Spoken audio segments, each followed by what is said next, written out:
Hello there guys, my name is Mark and you're very welcome back to the channel Marky's Herps. Just going to talk about my snakes, a little bit of a status report over some behavioural footage here of Brazier. I'm trying to condition him to come up this alder branch and onto my bed from his new vivarium, of course, that he's been living in for about 2 or 3 weeks. Brazier's actually really turned on to food at the moment, really just turned on in general. He's really active, really alert, and I think that's because I'm coming into spring now.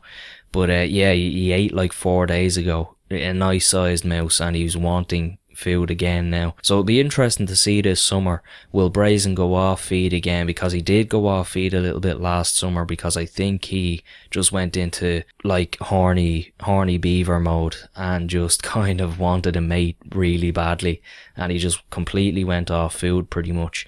He ate consistently enough over the summer, but be interesting to see the differences, because he female, Brazen's male. Cherokee's doing pretty well actually. She's well established now on a feeding of about 2 or 3 pinks every maybe 5 days, and I found switching her back down to pinks definitely helped. She hasn't regorged at all over the last maybe 3 weeks, and her poops, while they're small, they look normal enough to me, so I'll keep her on the pinks until I've used them all up and then switch her back up to something big. Idune is doing pretty well. Idune is just Idune. She just chugs along.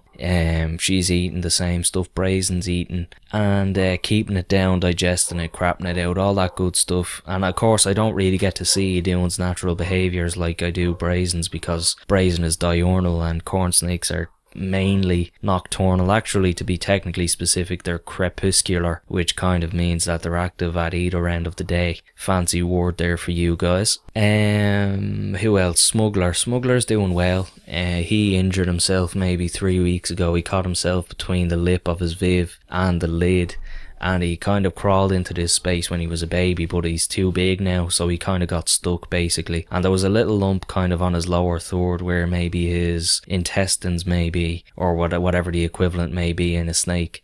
And he had a bit of scale damage, so I just fed him pinks for maybe 2 weeks, 2.5 weeks, and I gave him a big meal there, so we'll see how that figures out. He's digesting that maybe 2 days now, so all fingers crossed there for him to do well. And that's it guys, everyone's doing pretty well here. It's nice to be coming out of winter now. Winter was a little bit precarious for me at the start, but it managed to actually level out, and I managed to get my snakes onto food better than I had expected, because I expected Brazen and Idune to go into brumation, but they actually, by spacing out their feeds and feeding them smaller, I managed to actually turn them on more to food, so they've probably grown a little bit over the winter collectively. And that's pretty much me guys.